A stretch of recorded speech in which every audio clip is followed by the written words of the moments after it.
On Friday the 30th of November 2012, myself and the other Southern Ghost Society team leaders did an investigation at the Skirrid Inn in Wales, and what a night it proved to be. I want to get straight on with this review because I've got so much evidence to go through, which you'll get to see in just a moment. Now, normally when I do a review like this, I'll talk about the background and the history of the location. I'm not going to do that this time, as I want to get straight on with the evidence and show you what we caught. As a brief overview, just to say that the investigation lasted from about 11:30 in the night until about 3:30 in the morning, and we all experienced something a little bit weird in each area of the pub that we went to investigate real time. And after reviewing everything, we've now just discovered that the place itself was a little bit more active on the night than what we actually thought. At the beginning of the night, we decided to split up into small groups and to investigate into different areas of the pub just to see if we'd experience anything in smaller groups before reconvening and investigating all together. So at the start of the night, I went into bedroom number 1. There were a few people in bedroom number 2, and the rest went downstairs in the bar area. The most reported activities seems to be in bedroom number 1 and bedroom number 2, so that's what we did. Now, in bedroom number 1, I must have been in there for about 20 minutes. There was nothing really going on as such. The only strange thing that I managed to experience at real time, after listening to the recordings, there was nothing on them unfortunately, but real time what happened was that at about 20 minutes into it, I kept calling out, asking for something to happen, and nothing really did. Now, the coincidental and strange thing that happened was that my K2 and other EMF meters were just silent. There was nothing going on them at all until I mentioned Fanny Price.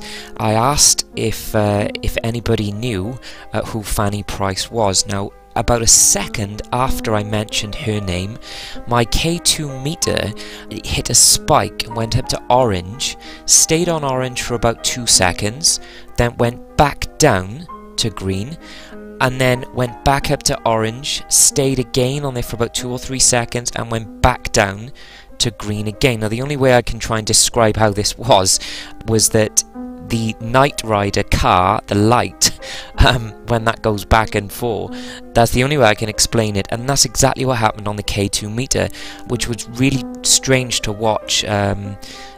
But coincidentally, it seemed that as soon as I mentioned Fanny Price's name, and this was about 20 minutes into me being in there with nothing going on at all, that's when the K2 reacted, which was very, very strange, very, very coincidental.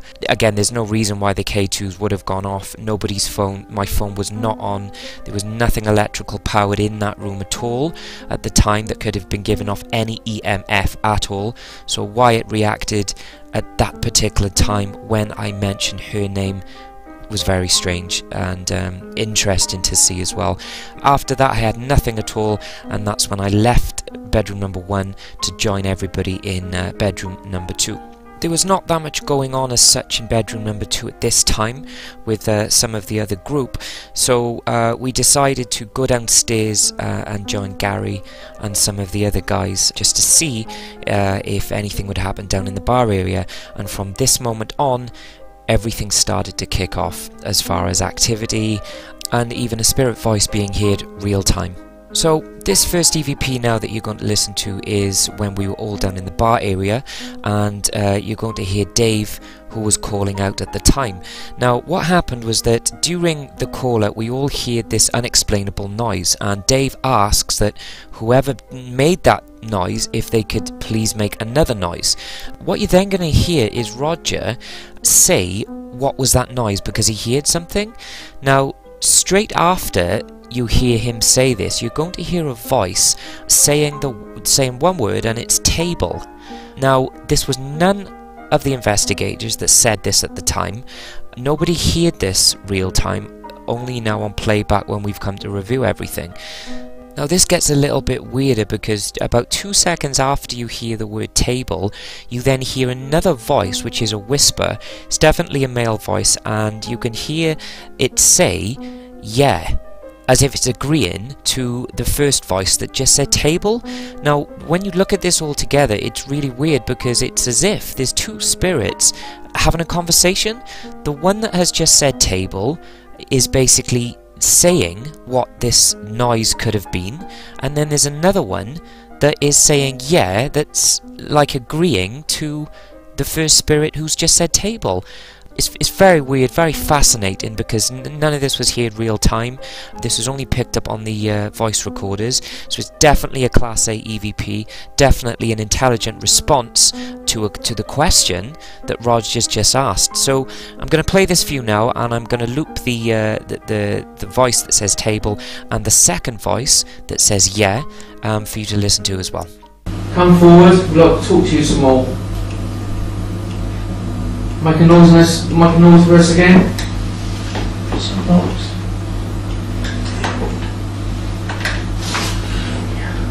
Alright, we'd like to change on the table. Some noise.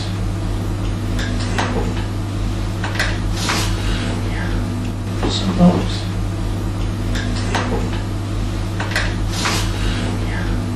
Some noise.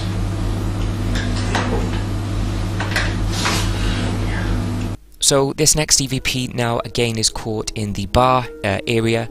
I should rephrase this actually, and this is not actually an EVP, electronic voice phenomenon. This is actually a VP voice phenomenon. Why? Because this voice was heard real time. This is very, very rare, as you know, for voices, etc., to be heard real time, as most of the stuff we catch are on the audio on playback, but this was actually caught real time. Now again, this was down in the bar. You're going to hear Gary basically say, are you grounded in this place and can't leave? Now about 5 seconds after this, you're going to hear a whisper, and it says something like I or Y or OI. So it's that type of whisper, so it's something like Y, OI, I, something like that. You will hear it. If you've got headphones, definitely put them on for this one. But the interesting thing is that I personally heard this real time, and I went to interrupt Gary and ask if anybody else heard it. You're going to hear a part where I go to interrupt Gary and then I didn't, so that particular noise or voice was me, and I didn't want to interrupt Gary because he was carried on calling out, but I felt I had to break and interrupt and ask everybody. Now the good thing is when I did do that, then a lot of the people in the group actually heard this, especially Lee, and Lee was commenting on this and some of the other guys as well. So I'm going to play this now for you to listen to, but this is a really, really good catch and really, really rare that we've actually caught a voice phenomenon rather than an EVP. I'm going to loop that kind of noise or whisper a few times as well for you to hear. Are you grounded in this place and can't move and can't leave?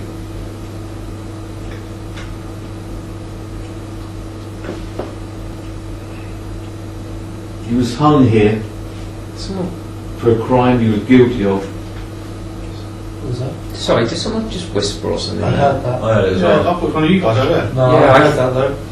With Nick, you and Mark sat close to each other. You weren't talking to each other, no? No, someone just like say something. It's for me. It sounded it came from over there. Yeah. I thought it was someone. Yeah, I thought that as well. I thought someone was going to say something. Yeah. And change their mind. I thought it was like you moved. I've got mine going underground. Like you moved a chair or something. That's sort of that.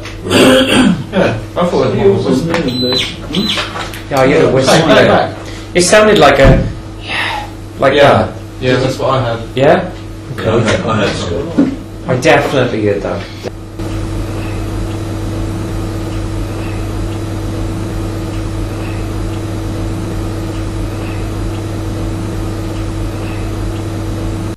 So before you listen to this next one, if you haven't got headphones, then I recommend you doing them now, for this one especially. This is very hard to catch, but with headphones you will definitely hear this and pick this up. We're downstairs still in the bar area, and Gary is continuing to call out. Now what Gary does, which was brilliant, is that he tried to provoke in a way any perhaps spirits that may have died through being hung at the time. As we know, the Skirrid was once a courthouse where the hangings used to take place, etc. So what you're going to hear Gary saying is about bringing the judge back and making them suffer and hang them and go through all that pain the way perhaps somebody did. Now, he basically ends it by saying, "Did you like that?" Now, a couple of seconds after this, you're going to hear a whisper. It's definitely a male voice. You're going to hear a whisper of a male voice saying, "Yeah." I'm going to loop this a few times for you to listen to as well. You get the judge back, he can hang you again.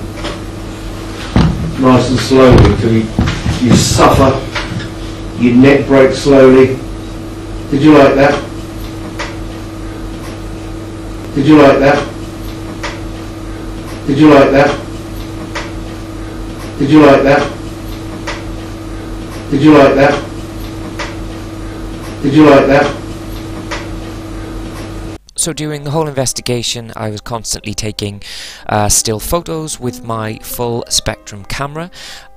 No flash. Just want to point that out.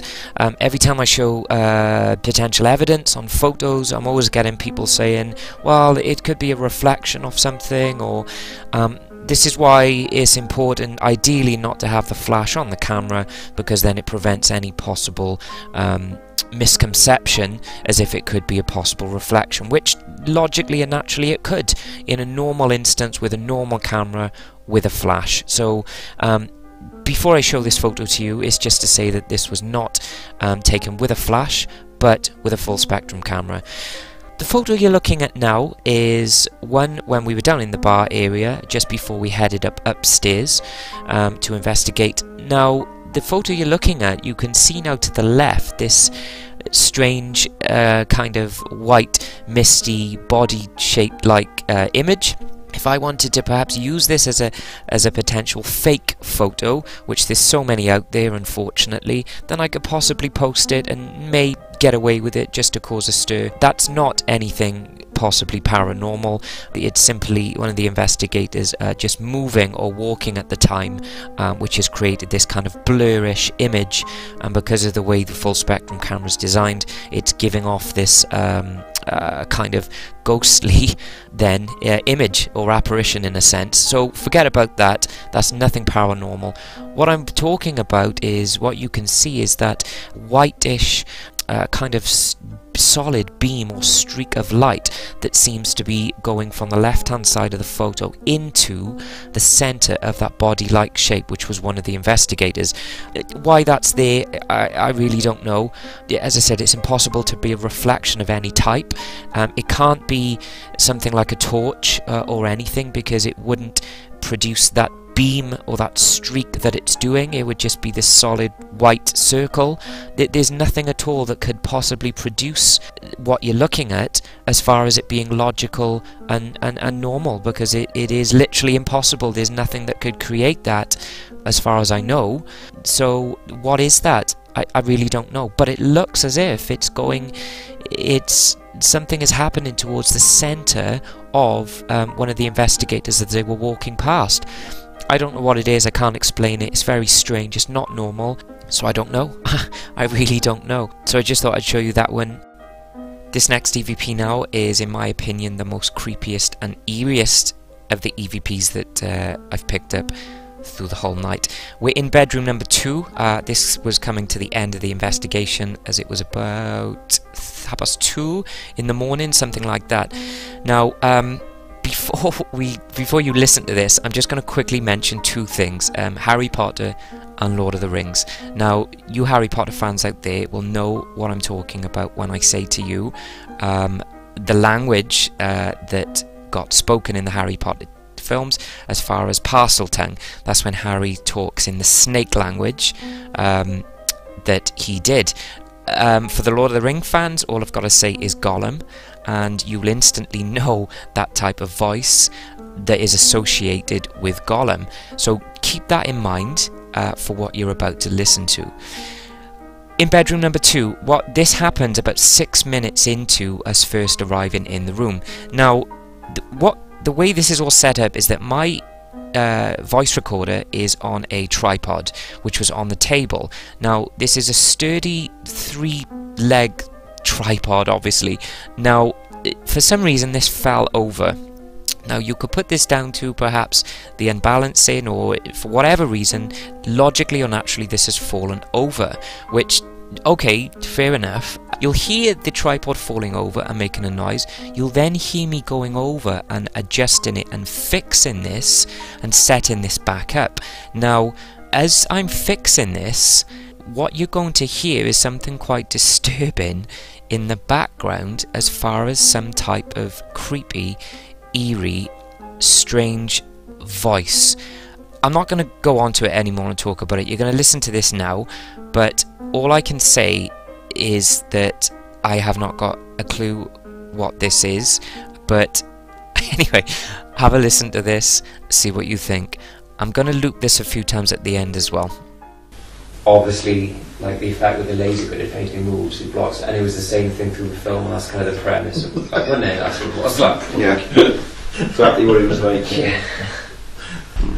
Sorry, I had to. Oh, right there though. Something just fell over. You drivable fell over. Please. You push that over. Yeah. That's right, you're deadly. You've got to fold these stand. Yeah.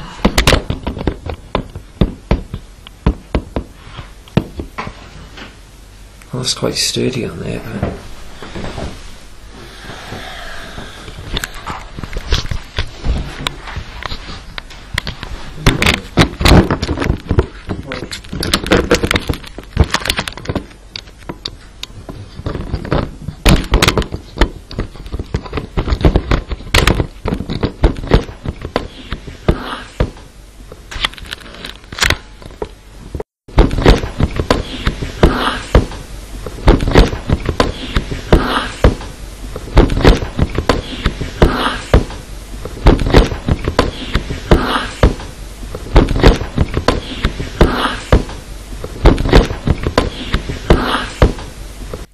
So this final EVP now was caught again in bedroom number 2. This was coming towards the end of the investigation.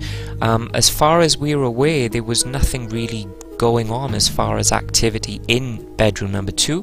Little did we know about that voice that was picked up on the recordings. So as far as we were concerned, we were going to wrap everything up. We only had a couple of hits on the K2 meter. We're coming to the end of the investigation, and one of the guys says, I'm bored now, as we were wrapping everything up, because there really wasn't much happening. And again, it's a nice way of trying to indirectly provoke, so to speak, as well.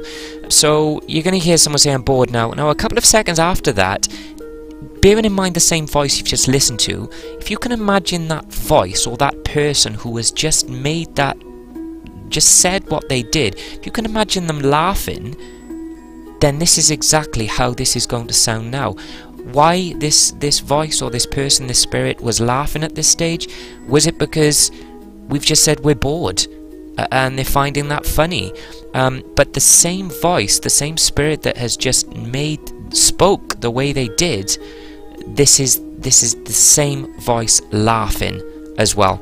This then pauses for about a second or two, and then straight after that the laughing picks up again. So again, I'm going to loop this now for you to listen to. I'm bored now.